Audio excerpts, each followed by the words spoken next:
It has been a while. I have been fighting to promote and get my videos posted, and there have been all kind of reasons, from music in the background being copyrighted to my behavior or my written behavior not falling in line with the guidelines, and then they've overridden what I've actually been banned by 2 or 3 days later, therefore nullifying the effect that my video would have on people who listen to it. And so all they're doing is policing, like the police do in the streets. Now they're inside of your home and they're on social media policing the things that we talk about, think, and the things that we intend to do. You see,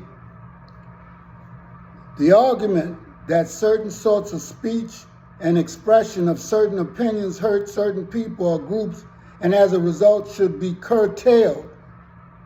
This argument is made both explicitly and implicitly. The explicit message comes in the form of politically correct speech codes.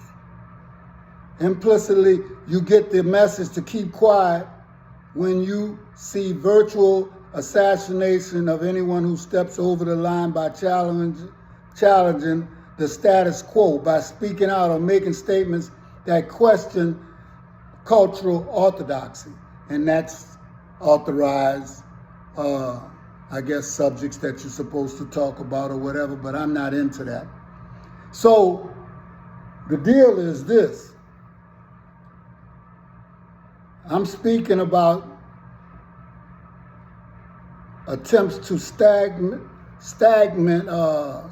stigmatize thoughts of the average person's speech, and the real offenses straying from the approved range of options you have that's dictated by the status quo. Now, I won't go any further in this, but as always, I'm going to tell the truth, no matter how people feel about it. The first humans lived in Africa, and almost, we didn't call ourselves white. We weren't all, whiteness is real. But whiteness was created. Europeans didn't call themselves white. We didn't call ourselves white. We weren't all members of one big happy family. Are you kidding? Have you studied the history of Europe? The history of Europe was about killing each other. That's what we did in Europe. We just killed each other. Before we figured out there were other people to kill, we just killed each other, right? I mean, that was the history of Europe. The English hated the Irish, right? Northern Italians didn't even think that Southern Italians were Italians. The Germans hated everybody, and everybody hated their ass right back, right? There was no team called white, no race called white, but all of a sudden, in the middle of the 1600s, there was. Why? Why was it suddenly necessary to create this thing called the white race? Well, because rich people can count, that's why. And so rich folks looked around, the ones that owned all the land, you know, in the colonies, the colonial elite looked around and they realized something, that they were heavily outnumbered by African enslaved folks, by European indentured servants who were just one level above a slave, or other Europeans who weren't technically indentured servants, but they were still peasants, didn't have any money, didn't have any land, and they could do the math. They added it up and they were like, damn, we got to figure out a way to split these folks apart from one another, or they're going to rise up and take our stuff, right? Because after a while, these black folks who were enslaved Africans and these quote-unquote white folks who were poor Europeans are going to figure out they're all getting played by these rich people, right? So ultimately, the rich figure out they got to come up with some way to get somebody in that group on their team. The easiest thing is to get the poor Europeans, right?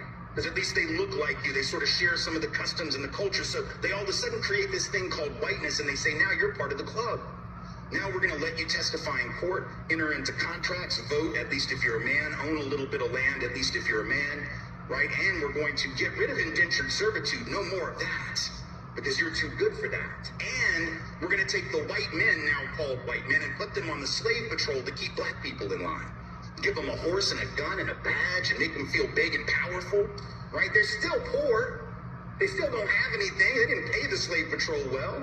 Right? Just exploited them, used them as a buffer between the elite and the other poor folks, particularly poor folks of color. And pretty soon, the rebellions that occasionally happened where black and white got together to overthrow the elite, those stopped.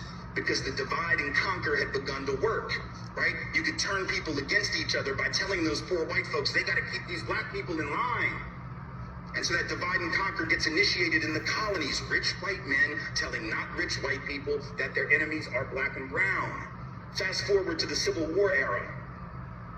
And you have, I'm from the South, right? My people, the elite in my part of the country, right, actually announced that the reason they wanted to break away from the Union and possibly go to war with their brothers and sisters to the North was in order to maintain slavery and white supremacy. They said that at the time. We lie about it now.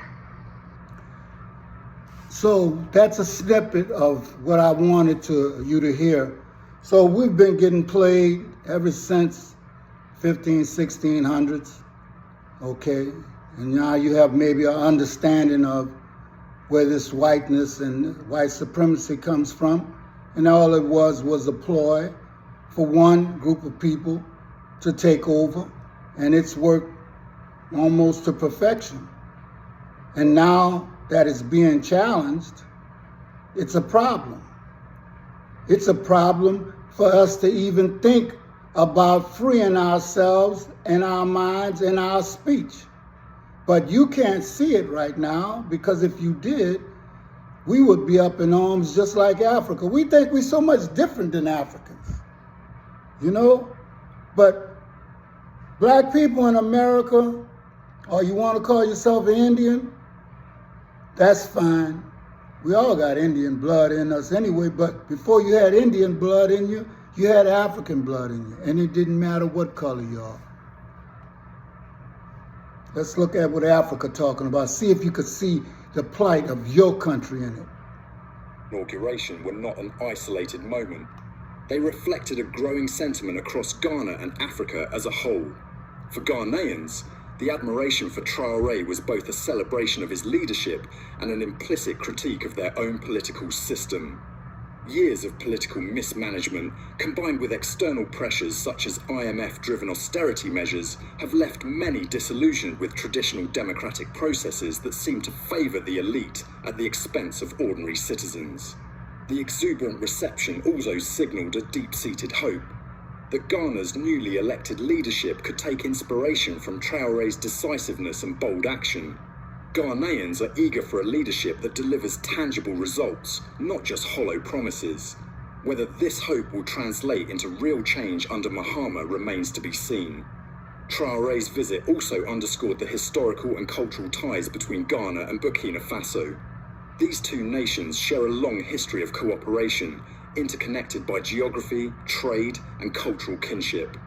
However, the bonds go deeper, rooted in shared struggles and mutual aspirations for a brighter future.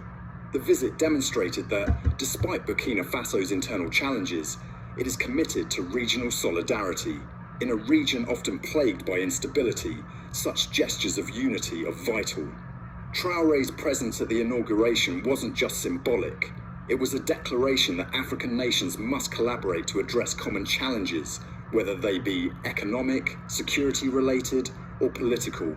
From the moment Captain Traoré arrived at Kotoka International Airport, it was evident that this was more than a diplomatic visit. He was greeted by Ghanaian officials, members of the Burkinabe diaspora, and enthusiastic citizens who saw his arrival as a moment of solidarity and celebration. The crowd's energy and warmth highlighted the strong people-to-people connections between the two nations. The Burkinabe community in Ghana. I just wanted to play a little bit of this, and although we're talking about two African countries, we're actually really talking about two actually different peoples, they say, but we're the same people, all one people. We just have different hues of color.